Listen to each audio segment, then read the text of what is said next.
With Ben Bulbin behind me, there's no prizes for guessing that today on my seafood trails, I'm in Sligo, being asked a tricky question.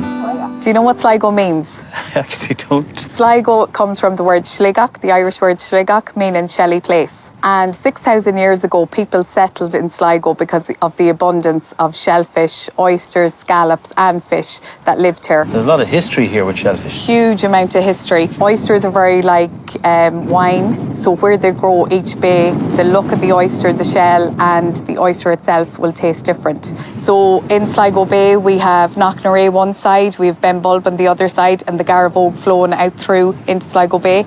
These feed the oysters and give them their nutrients and that develops their taste. And where are we actually now? Right now we're out in Strandhill. The tide is coming in, so I can't bring you out to see the oyster trestles, unfortunately, but we're going to go and see them be graded. You lead the way. Okay.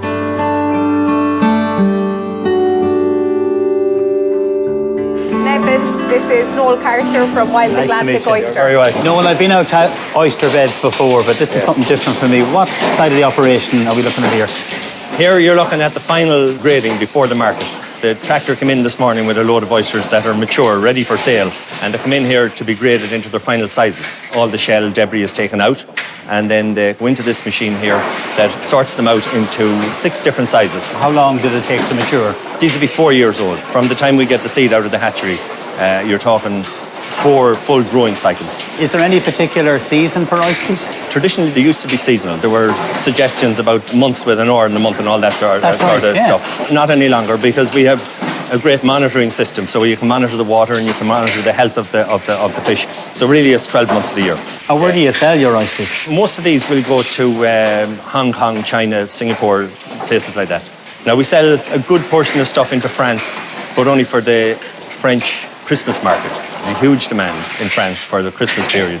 So we sell in bulk to the wholesale French market. But primarily we focus on the Asian market. So why do you grade the oysters in the different sizes? The market demands different sizes. Say, for instance, the Hong Kong market, there's a vast market for what they call bistro-size oysters, which is a very small oyster. And then you go from that up to the restaurant sizes and all the way up to the biggest oyster you can get, which normally ends up in Guangzhou in China, because they can't come big enough for them. And what size is that oyster? It would be anything. I suppose the biggest we have gotten here is up around 200 grams, but they're looking for 200 plus. And no one in Ireland do eat enough oysters here? Not yet, but I think we will, eventually. And I think the palate is changing and the appreciation for food. We can see in our local restaurants that we're supplying, it's increasing year on year. Traditionally they were eaten natural, but you can cook them and do so many different things. Everything. They're there to be used in the same fashion as any other food product. Now, talking about eating oysters, I'm going to head into town and we're going to have a lovely afternoon tasting some oysters. And I think it's a great collaboration between the two of you, what you're doing. Brilliant. Yeah, well, you're in good hands here. She's great. Yeah. Noel, you're a gent. Yeah. Keep up the great work. Good to see you. Thank you. Yeah. Sligo definitely makes the most of its connection with W.B. Yeats, and Aisling brings her visitors here for the final and crucial part of the Sligo Oyster experience. We do our little walking tour, show them around, and then they pop in here. We watch a little video of them harvesting, and then they get to sample the gorgeous oysters. You have an amazing display. So first of all, these are the natural ones here. Yes. Opened. Natural, opened, little bit of lemon, or you could put a dab of Tabasco or ground black pepper.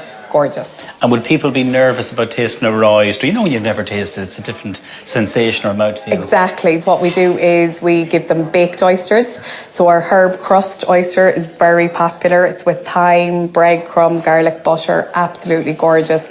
And it's a lovely introduction to oysters. Now, you have different dressed ones here. Talk me through these. We have Drumshanbo gin with mint and cucumber, oriental salsa with fresh chilli, and then we have Sligo seaweed pesto. And these are the baked ones. So which is the most popular? The most popular is the herb crust with thyme and garlic butter. That's the one I'm going to taste. What about the other ones? You have a beautiful selection here. We have a lovely organic smoked salmon with cream cheese and chive, and then we have the 4 cheeses. And what cheeses do you use in that? So we use Spanish hard cheese, Italian Parmesan, Dubliner cheddar and cattle blue cheese. Sometimes people think you just eat them raw, but you can have them baked, and it's a lovely introduction to get them to try baked. It's really interesting what you were telling me about the different water. I see on the map there's a whole kind of a trail. I'm on part of the Taste the Atlantic Seafood Trail, and it's supported by BIM and Fáilte Ireland. So you can literally travel the Wild Atlantic Way from Donegal down to Cork and stop at all different oyster farms, smoked salmon, mussel farms, you name it. Aisling, thank you so much. Keep up the great work. Thanks very much, a million, Neven.